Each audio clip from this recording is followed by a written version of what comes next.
Kneel before Zod! You can't go! All the plants are gonna die! I'm gonna take a bath.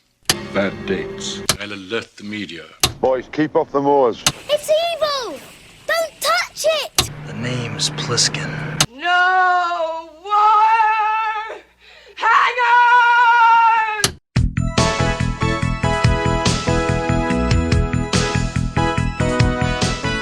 Welcome to Vintage Video, where we're rewatching the 80s so you don't have to.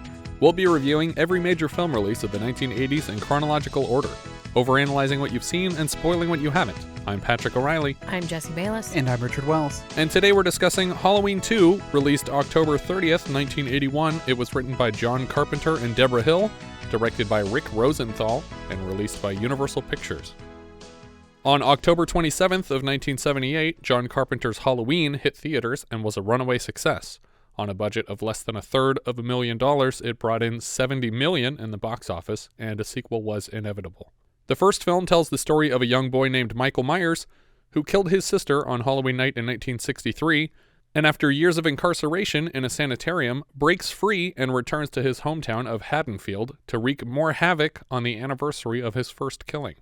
As he relentlessly pursues babysitter Laurie Strode, he is in turn pursued by his psychiatrist, Dr. Loomis, and local sheriff Leigh Brackett, and survives being shot repeatedly, only to disappear at the end of the night. So the writer of Star Wars is chasing down That's Michael right. Myers. Empire Strikes Back specifically, right? Correct. Did she write the first one or no? No. It was just Lucas by himself? Yeah. That's a typical Carpenter thing, to just use the first and last names of a screenwriter to play characters in his films. So that you think that was intentional? For sure, yeah. She's also wrote like The Big Sleep and The Long Goodbye. Yeah. Carpenter and Hill were of course brought back, but had no special interest in revisiting the story. Hill briefly considered directing the sequel, but she didn't want to be considered Carpenter's protege. When it became clear that a sequel would happen with or without their involvement, they agreed to at least write the script, and went about writing it with the intent to end the Michael Myers story so that the Halloween franchise could live on as an anthology series moving forward.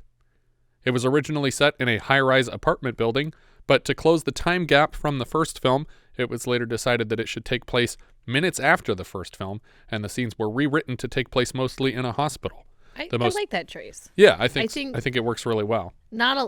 Not a lot of sequels take off just exactly where you left off. Right, and it lends itself to marathon viewing, too. Yeah. Because you're starting to get to this point where home videos are making it possible for you to sit down and watch these movies in a row. Right. And now, it's a fun way to do it. Is Michael Myers the first, like, I'm sure that there's some film term for it now, but like, I always considered this like a tortoise and the hare sort of situation. Like, he's just the slow and steady pursuer. Yeah. Is he the first of that kind of killer? I'm sure he's not the first, but I think he's definitely the biggest. I think this was something where, and also just slasher as a genre kind of was born with the Halloween franchise. And I'm sure that there were films before where people were killed with knives, but the point is that this is the one where, you know, he's just relentlessly pursuing people and killing them, and they can't get away from him for some magical reason. Yeah, I can't think of a film before this one where, and obviously the mask contributes to it, but there's just the always very slow and composed. Yeah. Like there's never urgency from the killer, which is I feel like a unique thing for this franchise. Yeah, totally. There's a joke in the mockumentary film The Rise of Leslie Vernon where he plays like a Michael Myers-esque type killer character, but every time you're looking at him, he's going incredibly slow, but anytime you look away from him, he's just booking it full speed across the yard at you. So every time you turn around, you're just like, how is he going so slow and still catching up? And he's like barely out of breath. This hospital, by the way, is also the most sparsely populated hospital of all time. It's like sub-Jurassic Park level population. Well, it's a small town. But it's like a 4 or 5 story hospital from the outside. Like, fair. It seems crazy that they wouldn't even turn the lights on inside. It's oversized for the amount of staffing. Maybe that's the problem. They were like, you know, somebody told us that a killer was going to murder thousands of people here. So we built this massive hospital, and it just hasn't happened yet. Nick Castle was not available to reprise the role of Mike Myers and was replaced in the sequel with the much shorter Dick Warlock in the same mask prop from the first film. The rest of the major cast, Donald Pleasence, Jamie Lee Curtis, and Charles Cyphers, all reprised their roles from the first film. it seems so strange because when I was looking at the cast, it's like, oh, no Nick Castle, but Lance Guest is like, who would star in a Nick Castle movie. Right. And that was part of why he wasn't available here, is because Nick Castle was moving on to the directing phase of his career. And so he had landed a project and was not available to act at the time. The first film's art director, Tommy Lee Wallace, was the second approached to direct after Carpenter. When he declined, Carpenter recommended Rick Rosenthal, who accepted the job, but has since expressed some frustration in Carpenter's inability to relinquish creative control, which resulted in some re-edits that Rosenthal didn't appreciate, and even several pickup scenes directed by Carpenter himself. I also read that David Lynch was at least considered to direct, and I only believe that because of all the other weird shit that Lynch has been connected to. Like, in the early 80s, they just didn't know what to do with him. So like, do you want to direct a Star Wars movie? And he's like, why are you asking me that? Sure. You're going to be so mad when I turn it in. Oh, man. I might really like Star Wars if David Return Lynch of the Jedi with David Lynch directing it. It would have been amazing. It's also much bloodier and nakeder than the first installment, and with many more explosions than the first film, by which I mean any at all. Yeah.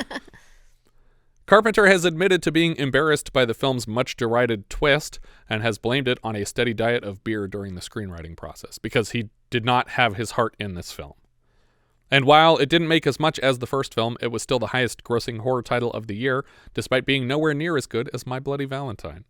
After the film's release, on December 7th, 1982, Richard Delmer Boyer murdered an elderly couple in El Monte, California, and blamed a hallucination brought on by a screening of Halloween 2 on drugs. Joe Bob Briggs even covered the murder case in a segment for his Monster Vision series. Shortly after it came out, this lunatic named Richard Delmer Boyer murdered an elderly couple in Fullerton, California, and the reason he gave was that he was on drugs, and the drugs caused him to flash back to a scene he saw in Halloween 2, and so he acted out the scene. So his defense was, yes, I killed him, I didn't mean to do it, but I did it. So the jury listened to this whole story and sentenced him to death. But it became known in Fullerton as the Halloween 2 murders. We open with a title card. This is Haddonfield, Illinois, October 31st, 1978, the same night as the previous installment. Actually, it might be just after midnight, so maybe this is November 1st. We're getting close. It's not after midnight yet, okay, because they refer to the time later as to when someone leaves the party, and it wasn't until 10:30. Oh, okay. The song starts with Mr. Sandman by the Chordettes, and the song comes back at the end and in later films. The camera cranes down out of a tree on the Doyle home as Laurie rushes the children she was babysitting out the door to alert the police to an emergency. This is all footage from the first film getting reused to remind us where we left off. Laurie tries to catch her breath leaning against a doorframe as the Shape, a.k.a. Michael Myers, leans forward in the background and stands to approach her. Donald Pleasence as Dr. Loomis happens to be passing by outside when he sees the kids run screaming from the house. Myers gets his hands around Laurie's throat just as Loomis comes up the stairs to shoot at him. Myers stumbles into another room and Loomis shoots him 6 more times until he falls off the roof. Laurie asks Loomis to confirm that he was the boogeyman, and he does. Loomis steps out onto the balcony and sees that Myers is gone from the grass. He walks through the front door and dips his hand in the Shape that Myers left to find his fingers soaked in blood. A confused neighbor comes outside and Loomis tells him to call the police and vaguely tell the sheriff that he shot him. It doesn't include any specific names. He just says, tell the sheriff I shot him. And it's like, Sheriff, this guy says he shot you. Should have worded that better. Wait, hold on. No, I shot you. That's what he said to say. I shot him. I saw a guy come out of a house and he wanted me to tell you that I shot him. Hold on. We'll have the police there right away to arrest you. Gentlemen, he's still on the loose. Is this some kind of joke? I've been trick-or-treated to death tonight. You don't know what death is. That's true, because if he knew, he wouldn't have said that. Be able to call because he's anyway. alive. The classic John Carpenter Halloween score jumps back in, and we finish out our opening credits beside a glowing jack-o'-lantern. As the credits wrap up, the jack-o'-lantern splits in 2 to reveal a skull inside. Now we cut to Michael Myers' POV moving around the neighborhood. It seems to avoid people and barking dogs, for now anyway. Myers notices Loomis flagging down the sheriff's police cruiser and shouting repeatedly that he shot Myers 6 times, even though we distinctly heard 7 shots. Myers looks into a kitchen window at a woman making a sandwich for her husband. When she's distracted by a TV broadcast on the local discovery of dead teenagers, Myers enters the kitchen to steal the knife directly off her cutting board. When the woman tries to return to making the sandwich, she finds the knife gone and a few drops of blood in its place. She screams, but Myers has already left her home. I don't know why he didn't kill this woman. Yeah, he seems to be very choosy about who he kills and who he doesn't. Maybe he's like flipping a coin everywhere. But at this point, he's only ever killed teenagers or attempted to kill people who go after him. Maybe. That's possible. He has a code that he lives by. A neighbor girl, Alice, calls to check on her but gets no response. Mrs. Elrod? Mr. Elrod? Are you okay? When Alice goes back inside, the friend she was on the phone with refers her to the news on the radio about the bodies that have been discovered. Alice is terrified to learn something so grisly has happened so close, and equally disturbed to learn they haven't caught the guy. And the voice on the phone here is actually the voice of Nancy Loomis, who played Annie in Halloween and reprises the role here, but just as a dead body in one scene. Spoiler alert.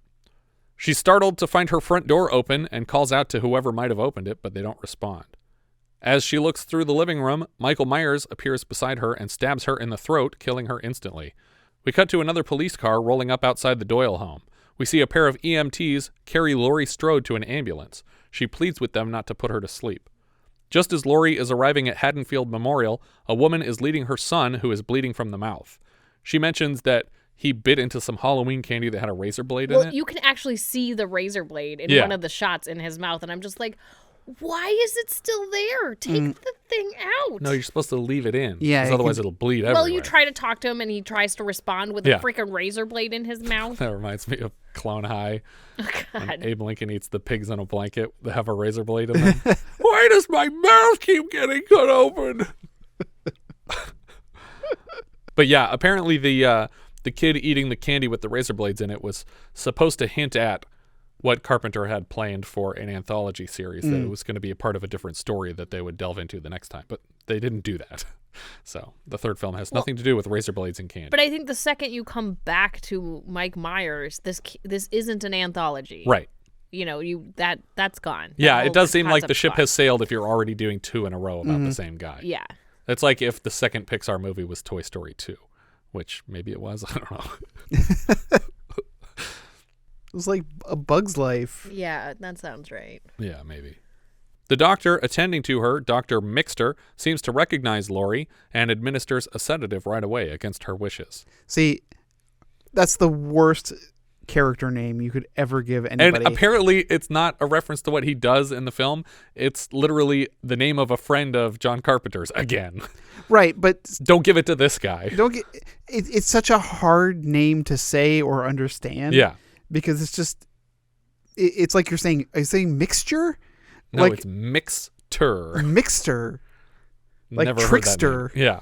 We cut back to Loomis and Sheriff Brackett driving around as Loomis reloads his gun. Brackett thinks it's impossible that he shot Myers as many times as he thinks.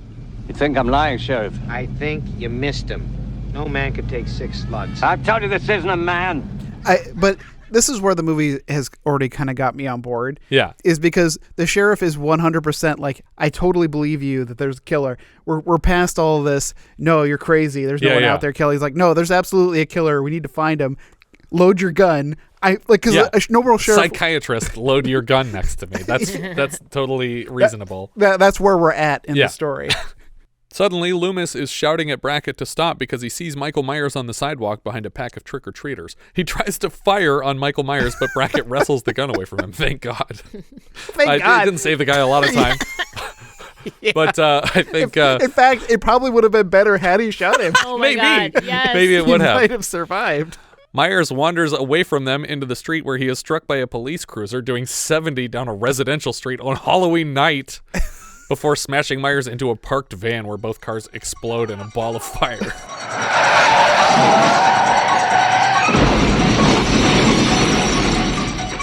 Oh my God.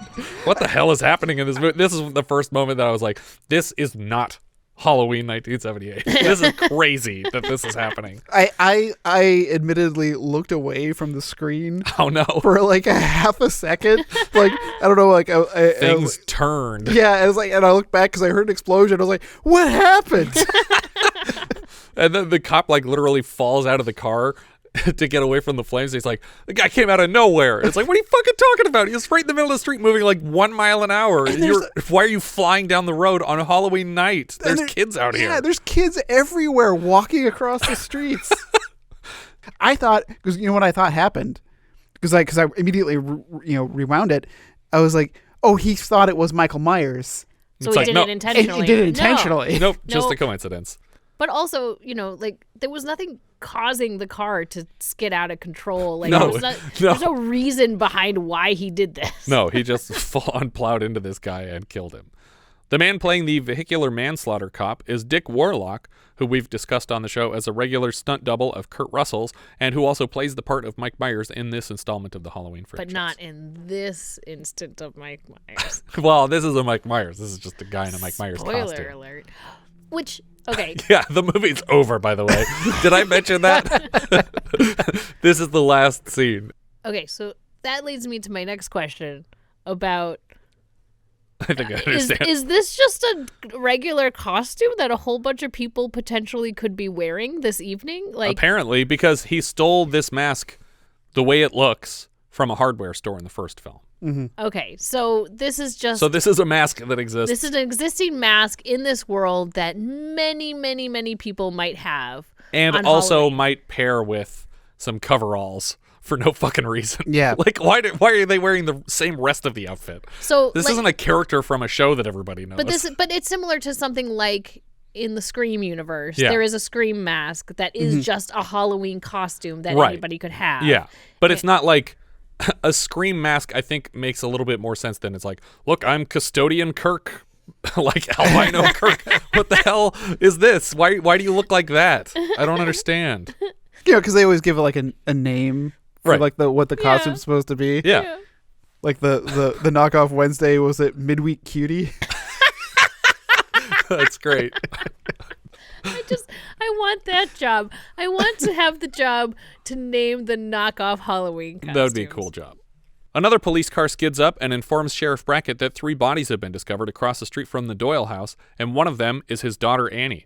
Loomis jumps in the car with both officers as they race to the scene. They leave the terrible driver cop here to watch his victim burn away, pinched between 2 vehicles. It's just like, oh, we better go. Something important's happening over there. And it's like, so I'll just watch this guy die then? Should I phone someone? Or I'm going to say you guys did this, okay? Are we going to try to put it out? Yeah, Brackett's real upset. He crashed into this kid and then he ran off. Back at the hospital, Jimmy, one of the EMTs who brought Laurie in, goes to check on her and disturbingly touches her while she sleeps. She smiles up at him, and he offers to bring her a Coke, but he never brings it. Dick. The other EMT, Bud, drags him out of the room on another call. We cut to the house where Annie was murdered, and it's swarmed with reporters and police. Sheriff Brackett arrives just as Bud and Jimmy are rolling Annie down the porch in a gurney. He pulls back the blanket covering her to identify his daughter and brushes her eyes closed. I have to go and tell my wife before somebody else does. The cops are still angry with Loomis for releasing Michael, which he repeatedly explains he did not do and advised against. He also reminds them that if the flaming man in the mask isn't the real Michael Myers, then more children will die tonight. You're talking about him like he's some kind of animal. Would you keep him back? He was my patient for 15 years. It became an obsession with me until I realized that there was nothing within him, neither conscience nor reason, that wasn't even remotely human. An hour ago, I stood up and fired 6 shots into him. He just got up and walked away. I am talking about the real possibility that he is still out there. He's really on about those 6 shots. He really wants everyone to know he shot him 6 times and he nailed him with every one of those shots. Yeah, he says he shot him in the heart and that he's definitely dead. Loomis orders a dentist to meet with them at the coroner's office to try and identify the body right away. Across town, we see two girls, Karen and Darcy, leaving a party. Karen is a nurse at Haddonville Memorial and is refusing to give Darcy a ride because it will take an extra 5 minutes. She's already going to be late for her shift at the hospital. Eventually, she gives in when Darcy reminds her that she promised. And that's the last we see of Darcy in the movie, who was one of our main characters in the Boogans. It's just weird that we don't follow up with that character at all. After they pull away, we see a kid in a sort of cowboy outfit carrying a boombox reporting the news of the murders. He bumps into Michael Myers in the parking lot, and we get an abrasive sting on the soundtrack. The kid with the boombox here is actually Lance Warlock, son of Dick Warlock, so he's actually crashing into his own dad in costume here.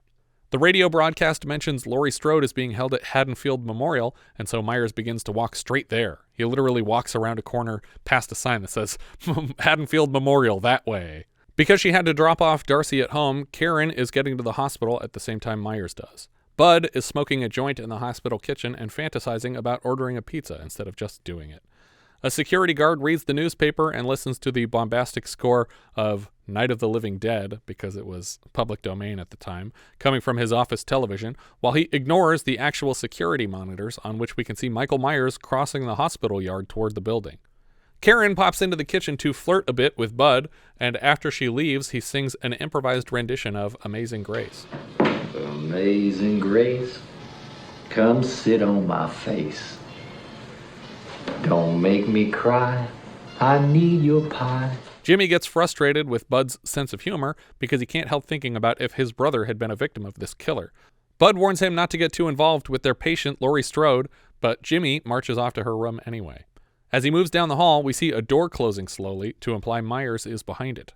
We move into Myers' POV stalking the halls of the hospital. He ducks into a nursery as Karen walks by in uniform. Mrs. Alves shows up and chastises Karen for arriving 15 minutes late. In Laurie's room, Jimmy tells her that he wishes the sanitarium had been more careful not to allow Michael's escape.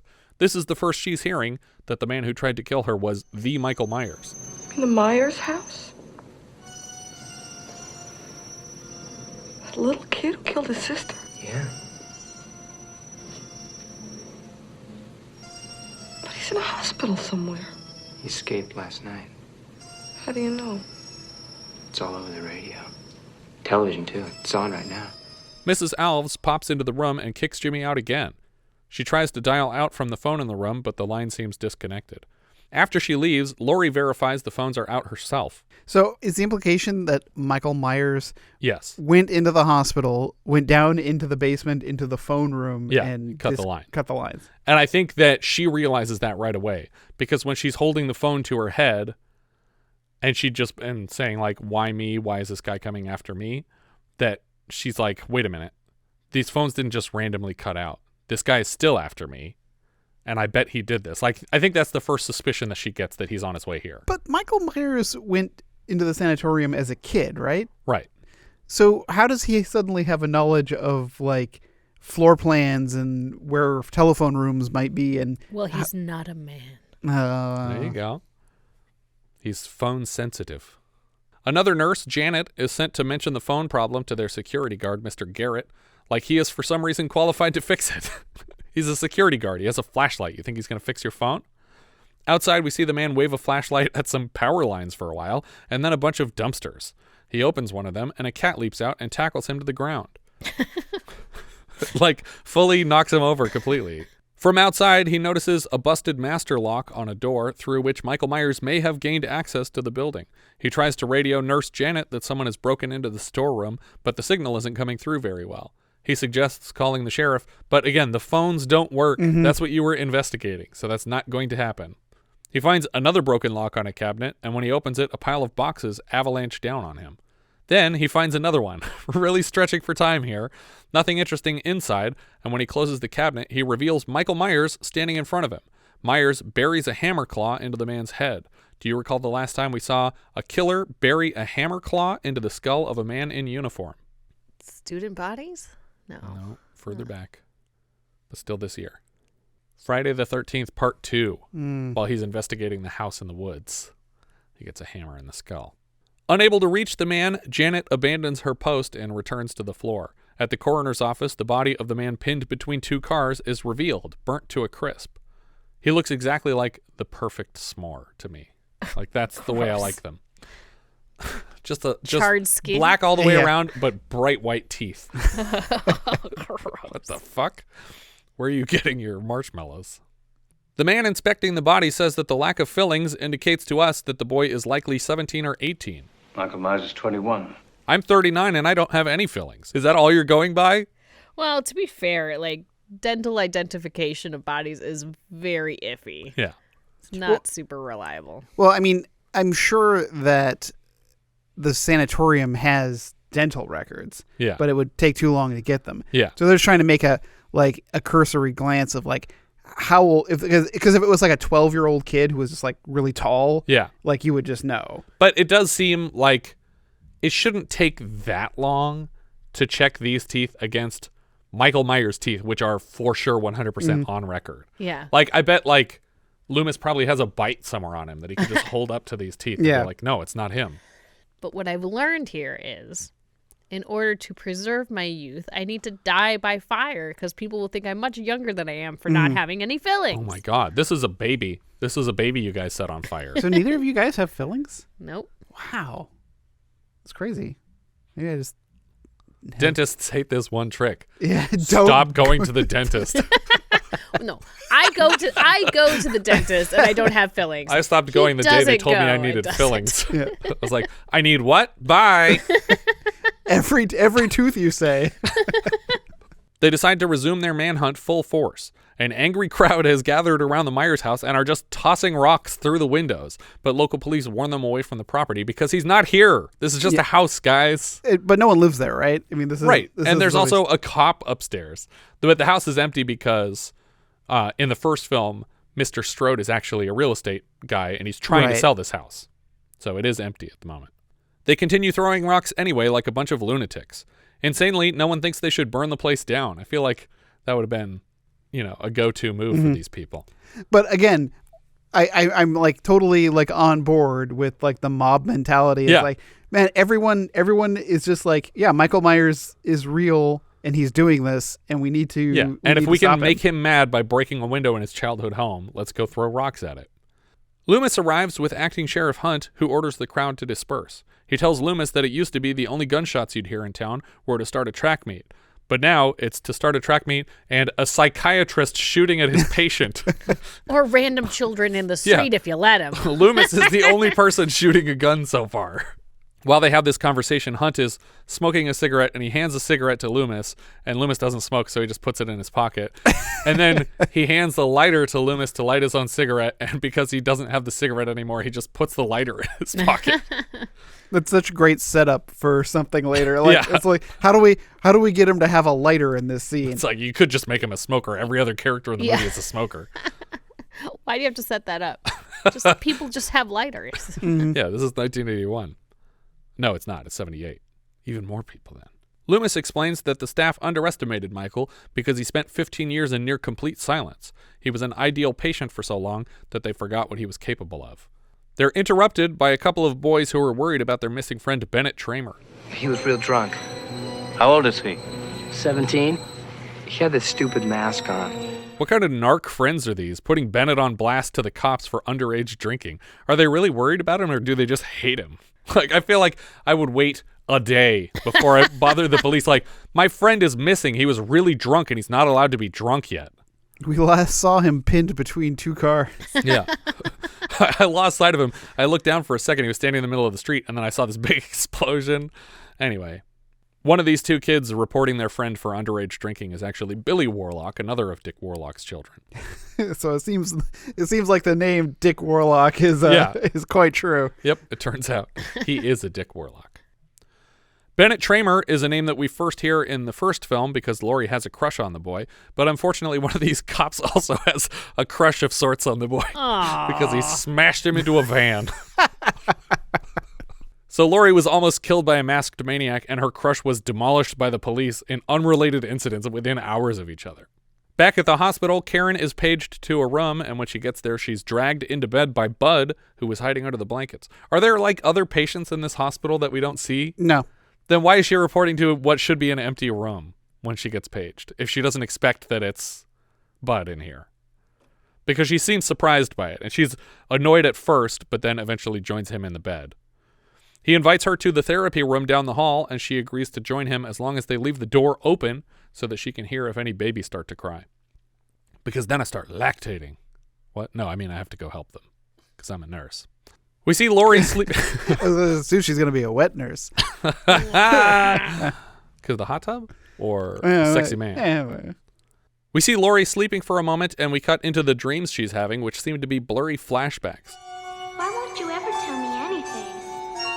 I told you. I'm not your mother. Is that how any adoptive parent would ever say that to their child? I feel like it seems weirdly harsh. She sees blood droplets pooling on a black surface, and then a vision of young Laurie visiting a boy in a sanitarium. Bud and Karen strip fully nude to partake in the hospital's therapy spa and begin making out. Karen complains repeatedly that the water is getting too hot, and she sends Bud to turn the temperature down. But while he's in the room with the controls, he is attacked by Michael Myers. She doesn't notice his silhouette being strangled behind her. Myers enters the room and puts a hand on her shoulder, and she thinks it's Bud at first. She even nibbles on his fingers for a minute before finally realizing it's not him.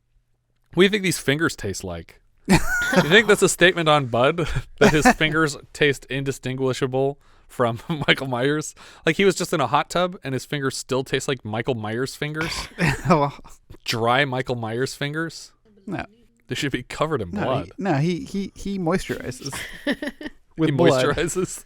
Oh, okay, there you go. Also, why does this therapy tub have a scalding setting? Yeah. Why is that even an option? Well, so they can flash fry a turkey. Yeah, I was like, the only thing I could think of would be for cleaning or sterilizing it. But it's so weird to see that the gauge has scalding as a setting. Like it's like, oh, good, we sterilized the tub, and there's just a skeleton in it. Well, because to me, like scalding is just like it's just an adjective of like really hot water. Like, yeah, I think the point is to be like, if it gets to this point, you're going to hurt the patients that are right. In it. But because like it's I just picture like after scalding, it's like like flesh melt, like it just like boiling. The adjectives like get higher and higher. Plasma, ludicrous speed. When she sees the mask, she begins to scream, and Michael submerges her face in the now scalding water. Each time he pulls her out of the water, the skin of her face is peeling more and more. Because he is not human, the water temperature doesn't seem to affect Myers' hands as they go underwater repeatedly with her. Police walk through a classroom with Dr. Loomis and follow a series of clues: a broken window, blood spatters, and a knife stabbed into a child's drawing. Specifically, the blade is stabbed through a little girl in a Cran family portrait. Sister. So, is this from the first movie? What? The school? Because I don't remember the school scene. I thought this came completely out of nowhere to me. Okay, because yeah, to me it did too. So that's what I was like. It's been a while since I've watched the first one. Yeah, they find the word Samhain written on the chalkboard in blood. It's a Celtic word. Samhain. It means the Lord of the Dead. The end of summer. The festival of Samhain. October 31st. Dr. Loomis? Yes. That's pretty late summer. Isn't that blatantly fall? I mean, not anymore, but they didn't know that in 78. They hadn't invented the seasons yet? No, global warming wasn't the thing yet. Oh, okay. Marion Chambers enters the classroom and asks to speak with Dr. Loomis privately in the hall. She informs him that he's been ordered back to Smith's Grove, the sanitarium. Evidently, the governor has made this order himself. He suggests that she lie that she couldn't find him because he's not going anywhere. On another hospital monitor, we see Michael Myers move down a hall and then cut into Laurie's room again, where Jimmy sneaks in to talk some more. He promises to keep her safe, and she doesn't respond. She just stares blankly ahead. He checks her eyes, and he's worried that she's overdosing on whatever meds they gave her. He rushes outside to grab a nurse, and we cut to Janet running down the hall to Dr. Mixter's office to tell him that Laurie has had a bad reaction to the meds. Mixter is turned around, facing backwards at his desk, looking at his fish tank, and when she finally spins the chair, she notices he has a syringe stabbed into his eye. So this is like the first kill that's like... Not a teenager? Or someone chasing him? Well, yeah, it's just like it's totally... I mean, I guess like the couple in the bathtub was also security like, guard? Well, the security guard... Was looking for him? Was actively looking, and he may have just not gotten away in time, but it seems like the couple in the hot tub... which is what I'm calling it in the therapy room. And Dr. Mixter is just, these are just people who happen to be around. Yeah. I think he wanted someone to chew on his fingers, and that's why he went and bothered the people in the hot tub, and then he just killed them so they wouldn't tell people about it because he was embarrassed. I don't want people to know I like my fingers getting chewed on. But beheading people, that's cool. It's the third syringe in the eye we've seen this year. Do you guys recall the previous two? Well, one was dead and buried. Correct. We've had one since then, actually. We've had one since then. Mm-hmm. It's not directly in the middle of the eye, though. It's kind of like in the tear duct. It's part of a procedure that they do to people to transform them. Oh, It's one of those titles that you're not going to come up with. I'm not going to come up with the title for this movie. It was part of a planned trilogy, 3 films that would all start with the same word. The second one was called Strange Invaders. Oh. If that helps. See, even if I give you one of the 2 words. Strange something. Strange something. Strange events, stranger things. It kind of sounds like Invaders. I honestly cannot come up with the name of this movie. Strange Behavior. Janet backs into the shadows of the office terrified when she is grabbed by Michael Myers, who stabs another syringe into her temple and then injects a bunch of air into her brain and then drops her on the floor. Jimmy is impatient, waiting for Dr. Mixter to return, and runs to find Mrs. Alves. Nurse Jill, the last surviving nurse, is paged to a room, and we are suddenly in Myers' POV as he enters Laurie's room and stabs a scalpel into her several times before realizing that she has wrapped her blanket around pillows in her bed. Yeah, she did the friggin' Lord of the Rings Aragorn. Yeah. Even from the sound it makes, though, he should have known he wasn't stabbing a person. I mean, aren't you kind of an expert at this? And you couldn't tell that you were just pushing a pillow down onto a bed? Laurie limps along through a hospital with a bandaged ankle. She hides in an office and cradles another phone that predictably also doesn't work, and then she closes the door and curls up into the fetal position before passing out again. Dr. Loomis is escorted to Marion Chambers' car so that it can be taken away to Smith's Grove, as the governor has requested, and the police promise to find Myers but have no idea where to look. I don't know if taken away is like the term I would use, but... What do you mean? Well, like it says like they're taking me away. Like it's like, no, he's like being... Escorted. Yeah, he seems upset about it. He wants to keep chasing Michael Myers. Nurse Jill searches the halls for Mr. Garrett and is suddenly grabbed on the shoulder by Jimmy. They conclude that everyone is missing. He says it's important that they find Laurie, and he tells her to drive to the sheriff's station if she can't locate anyone. I don't recall what happened to Mrs. Alves, though, but she is listed among the names of the missing people. Oh, here we go. Jimmy finds Alves in one of the surgery rooms, hooked up to an open IV, and the floor is completely coated in her blood, so much that Jimmy slips in it and knocks himself out on the floor. We see Nurse Jill leave the hospital and dash to her car. Of course, the engine gives her trouble, and when she steps out of it, she finds all her tires slashed, and also all the tires of all the cars in the lot.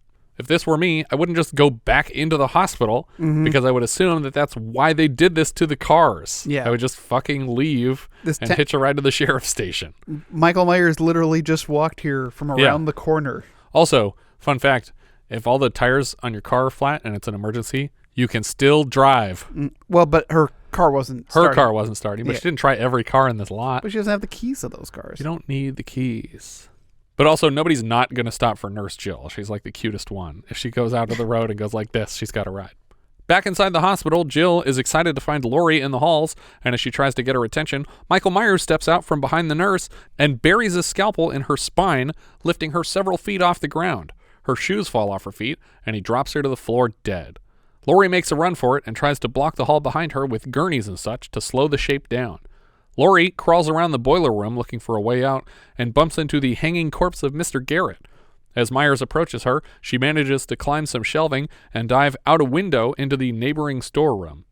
I don't know why these 2 rooms would be connected by a window this way. Right. Seems like a window to the outside, probably. She manages to escape into an elevator and out of the hospital before Myers can get to her. But I don't like the fact that in this elevator, like she's, there's the suspenseful moment where she's trying to get it to show up and he's very slowly walking towards her. And then it finally shows up and she gets in and she's doing the thing where she's like, close door, close door, close door. And he gets his hand in the door? And he gets his hand in the door. And it continues to close. Yeah. Like literally every elevator, unless in 81 this wasn't true, or 78 or whatever, it wasn't true. Elevators open back up if you stick your hand in it. Yeah. Well, and I think it would be even more true at a hospital. Yeah. If anywhere is going to have that feature, it's going to be a hospital. Because they can't just like pinch off air hoses and stuff. It's gotta be super sensitive here.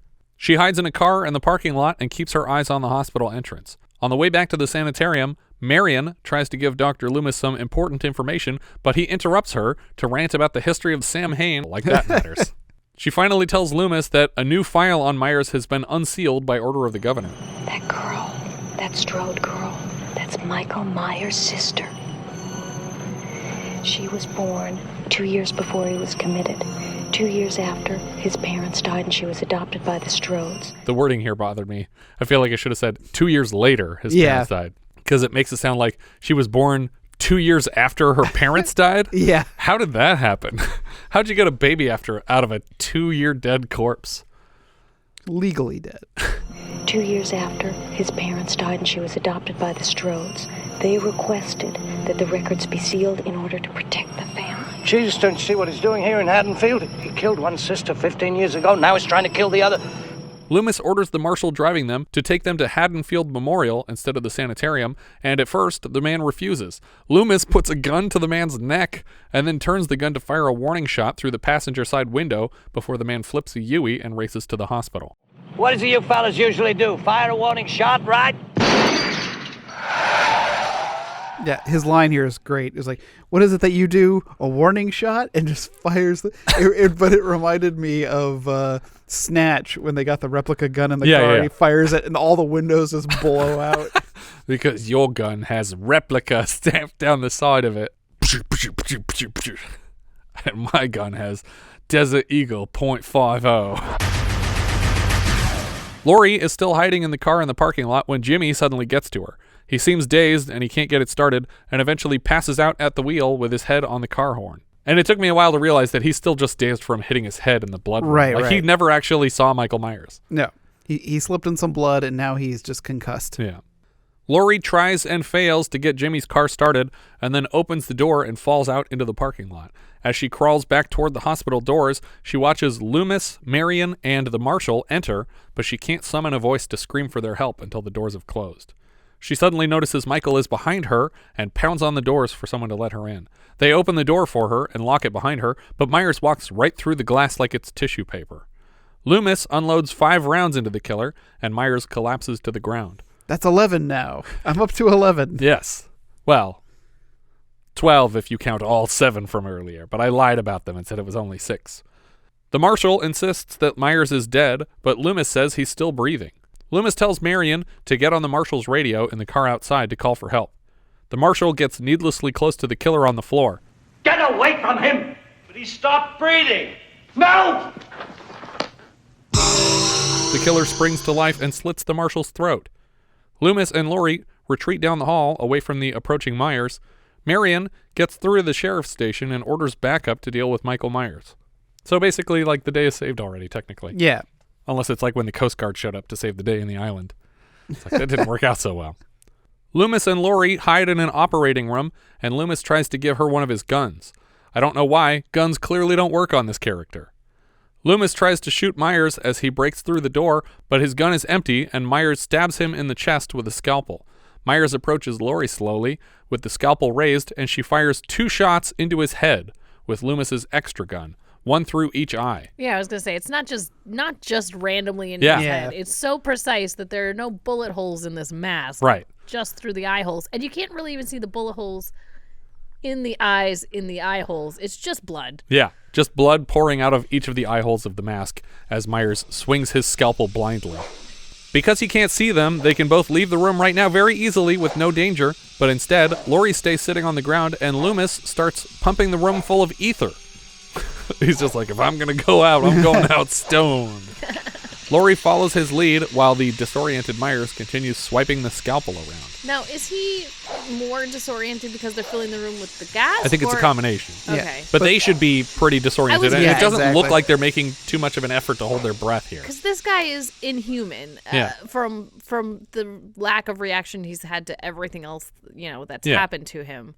Why? Like, I feel like they would pass out well before he would pass out. I feel like you could drop Myers on an anchor to the bottom of the ocean and he would just sit down there and wait. Yeah. Or slowly crawl with the anchor. Yeah, just carry it around. Sorry. That's one of my favorite puzzles in the original Secret of Monkey Island. Yeah, where it's like you need to grab something. It's like grab the anchor. Yeah, like they tie you to an anchor and they drop you to the water, and so you're at the bottom of the ocean, but there's all these sharp objects that are just out of reach. But you just pick up the anchor and carry it with you, and then you escape that way. Yeah, it's like that's the greatest puzzle. Yeah, that's like one of the first puzzles of the game, right? It comes like midway. Okay. After you've bolstered the fact that you can hold your breath for 10 minutes. Yeah. And you have 10 minutes to solve the puzzle. That's good. Loomis orders Laurie out of the room finally, and instead of following her out, Loomis ignites the lighter he stole from Sheriff Hunt to explode the room they're both in. Marion hears the explosion from outside and races in to collect Laurie.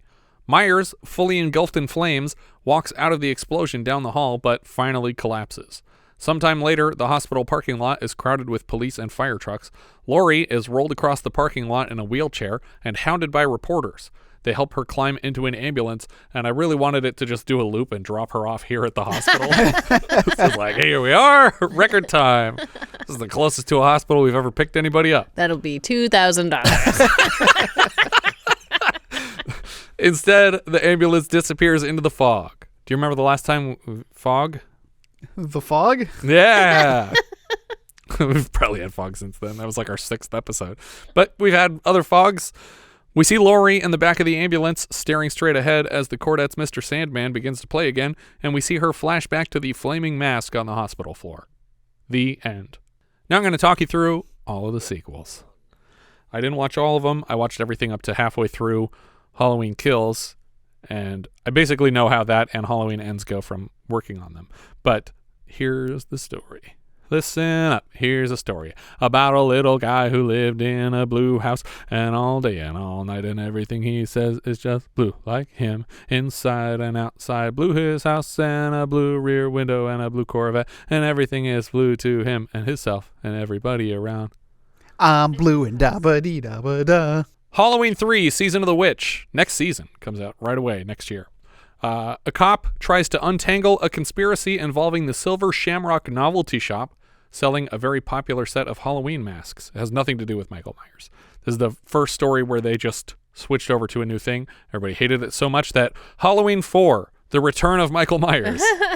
Turns out this OR explosion put Myers in a 10-year coma. He wakes up when he happens to overhear that Laurie had a daughter before dying in a car accident, so he comes after his niece. Halloween 5, The Revenge of Michael Myers. Myers awakens from the latest obvious death to continue tracking down his niece at a mental health clinic. Halloween, The Curse of Michael Myers. The most disappointing installment of the original series. It's technically the 6th film, but they stopped numbering them at this point. So Halloween, The Curse of Michael Myers, and it pins Myers' powers and legacy to an underground cult who rely on the sacrifice of an entire family bloodline to save the world.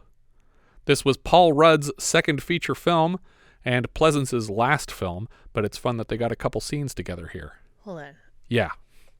It's the Thorn Cult, they're called. They have thorn tattoos and they wear silly robes like they're a bunch of stonecutter losers. Okay, and they get power by killing an entire bloodline, but isn't Michael Myers part of that bloodline? I think he has to kill his whole family and then they kill him. And then they kill him? Yeah. But he's unkillable, it seems. Is he unkillable maybe they're because they're him. protecting him? Or is it Highlander rules? Like, he's getting stronger with each kill? Is he going to quicken at the end of it? If he kills all of them, will he explode in a lightning ball? Rudd here is playing Tommy Doyle, the boy that Laurie was babysitting in the first film, and the film is dedicated to Pleasence's memory. Halloween H2O, 20 years later. This installment resets the series to just after the second film. In the absence of Pleasence to cast, they had to bring back Jamie Lee Curtis. She's the headmistress of a private school working under a new name. Her son is played by Josh Hartnett, and he doesn't take the threat seriously, so Laurie has to protect him. It ends with Laurie literally chopping off Michael Myers' head with an axe. And it's just like, finally, someone did the thing that I wish they were doing the whole time. Mm-hmm. Halloween Resurrection starts by explaining that she actually decapitated the wrong man.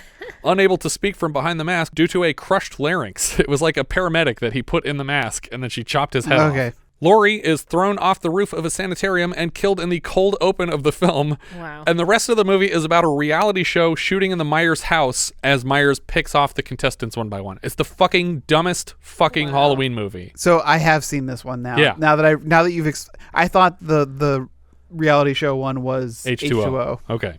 Yeah, Resurrection is the fucking worst. And it's directed by the same guy that did this one. It's the Halloween 2 director came back for it. Then we have the Rob Zombie movies, Halloween and Halloween 2, which are essentially remakes of the first two films, but just with more cursing. That's literally the only difference. Like there's more punch sounds and stab sounds, and there's just a lot of cursing. And that's basically how he improved it. It stars Malcolm McDowell as Loomis and Brad Dourif as Sheriff Brackett. Halloween, Halloween Kills, and Halloween Ends is the latest trilogy from David Gordon Green, and it resets the franchise back to the end of the first film. So it's ignoring the events of Halloween 2, 1981. Laurie's relationship with her daughter and granddaughter are strained by her obsession with the inevitable return of Michael Myers. Turns out Laurie was right. I was kind of hoping the trilogy would be about Laurie thinking that she had killed him once and for all over and over again, only for it to turn out that she was actually the killer now, and she's hallucinating innocent people as Myers for the entire trilogy. But that's not what happened. It's just standard Halloween movies. So in that reset, yeah, is it still canon that she's related to him? No, because that gets revealed in the second film. So this comes right after the first one, and there's even a line early in the film where Laurie's granddaughter is walking with two of her friends to school, and one of them says, "Oh, I heard like the girl was his sister or something like that," and she's like, "No, that's just something that people made up. That was like a rumor that got spread around, but it wasn't true." Yeah, but that's all I have for Halloween 2. I think it's still a thumbs up for me, and I probably shouldn't say this, but I think I prefer it to the first Halloween movie, just because it's got crazier stuff in it. The first movie is pretty slow. It is a little slow. I'm not going to go so far as to say it's better, but actually, so I haven't seen this in a very long time. It is a lot better than I remember it. Oh, okay. But that might also be due to the fact that you've made me watch a lot of really shitty movies from the 80s. Yeah, trying to put things in perspective. So, in perspective, this one's pretty good. Yeah. It's not bad. I don't think it's as good as the first one, but... Where do you put it against My Bloody Valentine? I actually don't like that one as much as you like really? that one. Okay. So I will put both Halloween movies above My Bloody Valentine. All right. I won't even ask you, Richard, because your ranking of slashers is so confusing. Well, I have to say, I had a good time with this one. Yeah, it's fun. It won me over with the car explosion. And some innocent bystander just being taken. I was like, oh, okay, anything goes in this movie. Yeah, cops are just murdering children, and we don't come back to it like it was a crime that happened. Yeah, well, it's just like wrong guy. And cops just condoning civilians carrying weapons. Right? Yeah, exactly. I mean, like he stopped him from shooting a person without being sure, but he's loading a gun in the car. He's not saying, "I don't want you carrying that" or brandishing that. He's like, "No, I get it. We're all in this." I also like at the end when they're in the hospital and Loomis tells the woman, "Oh, go use the radio in the marshal's car," and he's like, "Hey, she's not qualified to use that." And it's like, I'm a psychiatrist waving a revolver around in a hospital. Like, who cares about qualifications anymore? She can't use a car radio, but I can use a gun. See, I think I would have made this movie better because so much of it takes place in the hospital, and I get that. But I think it would have been a much more entertaining movie if it was just like the townspeople going crazy trying to find Michael Myers and mistaking all these and like getting out of hand. Like going after each other or inadvertently shooting at people in the dark. Like they do more of that in other versions of this story. There's scenes with like brigades that go out at night that are like, we're gonna go kill this Michael Myers guy, and they accidentally shoot other townspeople. Yeah, exactly. I think like it's like Monsters on Maple Street. It's like we were the monsters the whole time. Yeah. It's like the Monster Club. Oh, I had no idea you humans were so evil. But because I liked that everyone is aware of it. Right, yeah. So many of these slasher movies, they don't waste time trying to convince anybody that Michael Myers exists. Yeah. That's always the plot, is like, there's a killer out there. Oh, it's just your imagination. That is another nice thing about the David Gordon Green trilogy, is that by about halfway through the first movie, everybody knows Michael Myers is back, and it's not a question anymore. So you get 2 full movies after that all take place basically back to back to back of people knowing Michael Myers is going crazy in town. Mm-hmm. And things are getting more and more insane. And what's his name? The Dead Zone TV show guy. What's that? Anthony Michael Hall? Anthony Michael Hall plays the Tommy Doyle character in the sequel trilogy. And because he kind of looks like Paul Rudd, right? No, not at all. But that's not canon anymore, so it doesn't matter. But yeah, he's leading this whole group that's like trying to attack the hospital where they think Michael Myers is, or where he's trying to get to Laurie Strode again. But yeah, it's good stuff. Yeah, and just like Donald Pleasence is always like he gets so much to do here. I feel like he got to have a lot more fun on this set than he did on the first movie. And going out like a friggin' champ. Yeah. Like blowing himself up needlessly, but still. Well, I think he felt a certain amount of responsibility, and I think he wanted to see it done. Yeah, but I feel like I would just be so frustrated. It's like, I told you guys this was going to happen for 15 years, and then you let it happen, and now everyone's blaming me for it. Guess I'll blow up. It's like my career is over. Yeah. Yeah. No one's going to listen to what I'm saying under my breath every time they accuse me of releasing Michael Myers. But I do like how he never lets anybody just get away with saying it. Yeah. Like anytime someone's like, "You let him out," he's like, "No, I didn't. I said he should be locked up. He should be locked up in a sanitarium. That's what I said." But thumbs up for sure. Oh yeah, thumbs up. Yeah, it's a thumbs up for me. A surprising thumbs up. Yeah. Yeah, that is a surprising. A refreshing. And then where is this going letterboxed for you guys? Okay, so I have a confession to make here. I put it below My Bloody Valentine on my list. Yeah, you did. And by quite a bit. But I stand by its placement relative to majority of the movies. It's impossible for the lists to be rigid and perfect. It's really hard to put these things. You screw one up by like one or two, and then you throw a bunch of things in between it, and then you're just well, now suddenly there's 20 movies between these ones that I think are fairly similar. I currently have it at number 40. It is below Dead and Buried and above Underground Aces. And right now, technically, My Bloody Valentine is still at 21. So, all right. Yeah. Richard. I also have mine at number 40. Do you really? Yeah. It's which puts it below Watcher in the Woods, but above Chariots of Fire. Okay. I have it at 38. Which puts it right between Night Riders and Dragon Slayer, both of which I really liked. I think the closest we've all been in a while. Yeah. Especially on a horror title. Yeah, for sure.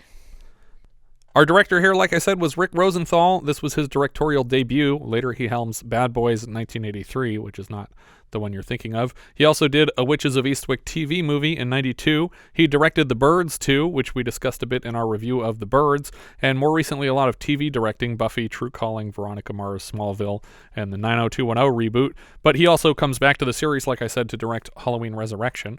The writer and music came from John Carpenter. He previously directed Dark Star, Assault on Precinct 13, The First Halloween. We've seen his work last season for The Fog, and earlier this season for directing Escape from New York.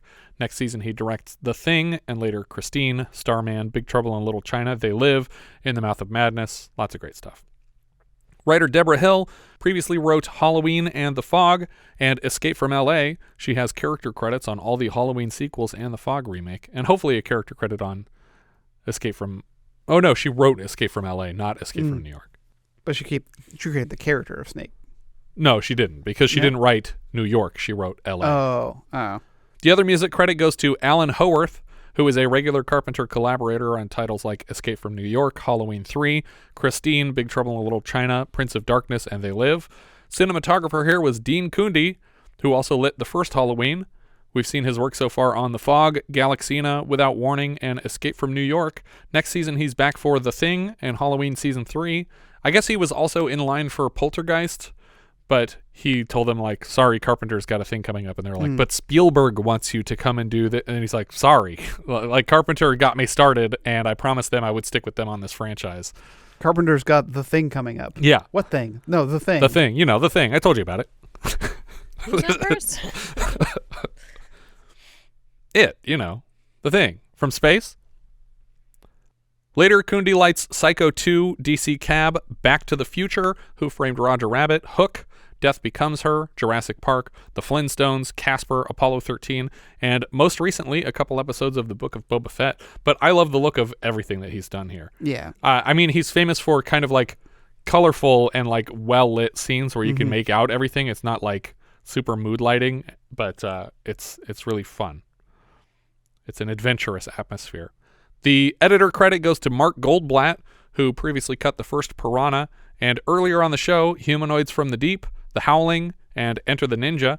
Later he cuts The Terminator, Second Blood, Commando, Jumpin' Jack Flash, Predator 2, Terminator 2, Last Boy Scout, The Good Super Mario Brothers, True Lies, Showgirls, Starship Troopers, Armageddon, Bad Boys 2, and Exorcist: The Beginning. Oh, and also Rise of the Planet of the Apes, Chappie, and most recently Eli Roth's Death Wish. The other credited editor is Skip Skulnick, who previously cut Avalanche, Dr. Heckle and Mr. Hype, and next season he cuts Megaforce, and his final IMDb credit is for 32 episodes of Beyond Belief, Fact or Fiction. No. Complete fabrication. Not this time. Not true. Not this time. That's such a classic one.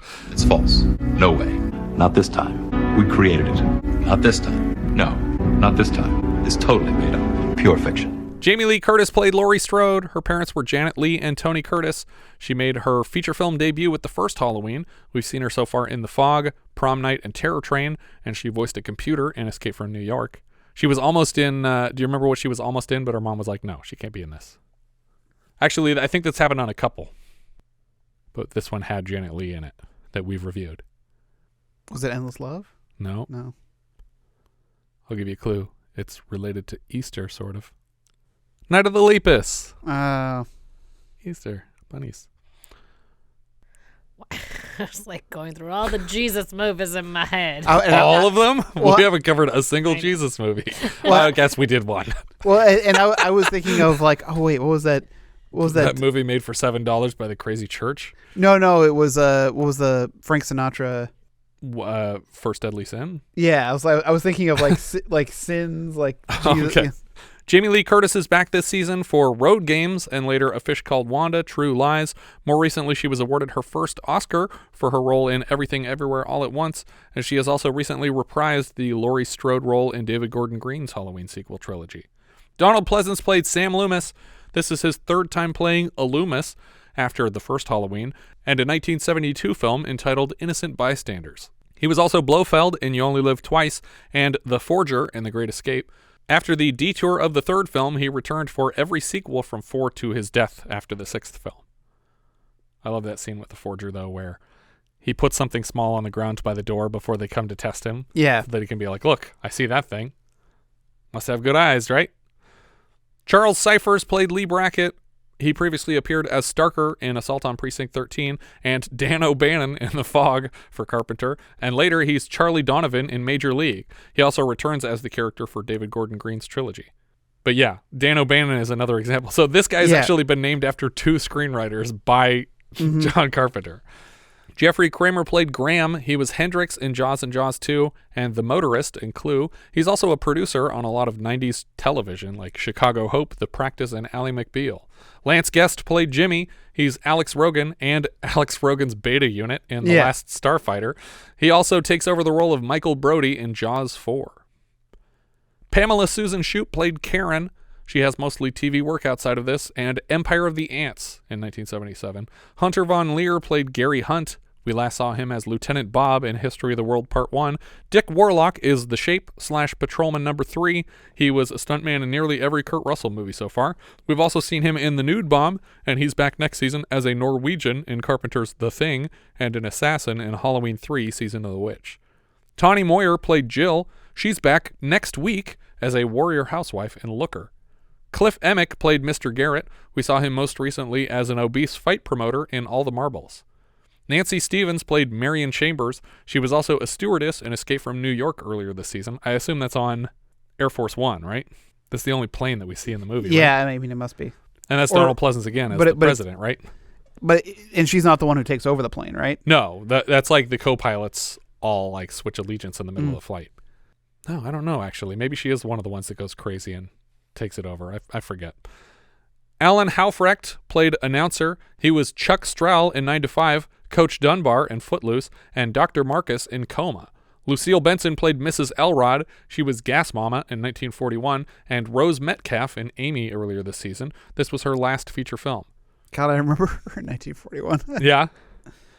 Dana Carvey played an assistant here. We only see him for like a second. There's there's a woman producer of a news segment in the front yard, and she's like, go and get statements from all these kids. Make sure that you have their parents' permission to use the statements. But if you can't find the parents, get statements from the kids anyway. And then he just like nods and leaves. I don't think he even says anything. But this was his first Michael Myers film. He obviously shows up on SNL and in Wayne's World and Wayne's World 2 with a different Michael Myers, and Clean Slate and Master of Disguise. I think that rounds out his filmography. He's not in a lot of movies. He's not. I was going through the list and I was like, I mean, I actually really like Clean Slate. Yeah, Clean Slate's pretty good. It just seems like he should have been in more. Billy Warlock was Craig. He's the son of Dick Warlock. That's one of the kids that's telling on his friend for drinking. Ty Mitchell played young Gary. He was Andy Wayne, the son of Adrian Barbeau's Stevie Wayne in The Fog. Nancy Keys, a.k.a. Nancy Loomis, played Annie. She was actually married at the time to Stephen A. Loomis, hence her short-lived acting name. She is reprising the role of Annie from parts of the first film and returns next season as a new character, Linda Chalice, in Halloween 3. She also worked with Carpenter on Assault on Precinct 13 and The Fog. Roger Hampton played Patrolman 2. He was Jake in Critters. We saw him last season as Homer in our minisode review of The Return. He's also Yale in MacGyver episode Flame's End, and later a Water and Power Man in Mac and Me. Tony Moran played Michael Myers, age 23, archival footage. His sister Erin Moran, Joni of Joni Loves Chachi, was Illuma in Galaxy of Terror. Kyle Richards played Lindsay in archival footage. We just saw her in Watcher in the Woods, and her sister was in the Witch Mountain movies. They are both the aunts of Paris Hilton, and she has returned to the franchise to play the adult version of the same character in the David Gordon Green trilogy. Brian Andrews played Tommy in archival footage. He also played Matthew Meacham in The Great Santini. Kim Gottlieb played photographer at hospital. She's worked in the camera department on many Carpenter projects, including The First Halloween, The Fog, Escape from New York, and Christine. Anne-Marie Martin played Darcy Esmont. That's the girl who needed a ride home that was 5 minutes away. She's barely in it. We've seen her so far as a Wendy in Prom Night, again with Jamie Lee Curtis, and in Savage Harvest, both Wendy characters. And then most recently as Jessica Ford in The Boogans. She also has a writing credit on Twister on account of being married to co-writer Michael Crichton. She was also Dory DeRoe on Sledgehammer and Clea Lake in the 1978 Doctor Strange miniseries. Lance Warlock played the kid carrying a radio. He's the son of Dick Warlock and the younger brother of Billy. His most recent credits are for composing on a bunch of indie titles, so he does music. I feel like I'm disappointed to find out that Dick Warlock changed his name to Dick Warlock. What was it originally, Dick Wizard? Dick Lemming. Lemming? Richard Lemming, but Dick... What kind of a name for a stuntman is Dick Lemming? I think that is, in fact, why he changed That's better. it. Yeah. That's better, because it's like, I will walk off a cliff. Like, I will do literally anything you tell me to do, including die. Dick Lemming. It reminds me of Dick Lemon. Yeah, it's not a lemon party without old Dick. I think that's everything for Halloween 2. If you have any thoughts you'd like to share, we are Vintage Video Pod on Twitter, Facebook, Instagram, YouTube, and Letterboxd. Or as I've said before, you can find each of our full movie rankings for the year. We can also be found at vintagevideopodcast.com. We also have a Discord. You can join the 24/7 movie chat and share your thoughts on episodes past, present, and future at vintagevideopodcast.com/Discord. And if you're listening on YouTube, don't forget to subscribe. I would also like to dedicate this episode to a listener and Twitter friend, Sydney Tovar, whose sudden passing I was only recently made aware of. I don't know if they have podcasts in heaven, but if they do, they will obviously have ours, and I hope you enjoyed this episode. Thank you so much for listening, and I hope you'll join us next time when we'll be discussing Looker, which IMDb describes like so. 3 of 4 models who had plastic surgery done by Larry after a computed list are dead. Neither the cops nor Larry believe they're suicides. Larry investigates and stays with the 4th model. Who's behind the lists and murders? We leave you now with a trailer for Looker. I want it. You probably think I'm beautiful, Dr. Roberts, but I'm not. I want it. My nose is 0.2 millimeters too narrow, and my cheekbones are 0.4 millimeters too high. I want it too. I do television commercials. They want a certain look. I did surgery on several girls a few months back, commercial actresses. And there have been some suicides. You don't know what's going on. This is more than commercials. They're killing all the girls that are perfect. DMI measured some girls for possible surgery. We were conducting an experiment. Hi, I'm Cindy. I'm the perfect female type, 18 to 25. Here you see a typical computer model being made. Hi, I'm Cindy. I'm the perfect female type, 18 to 25. What have you got me mixed up in? I have a right to know if somebody's trying to kill me.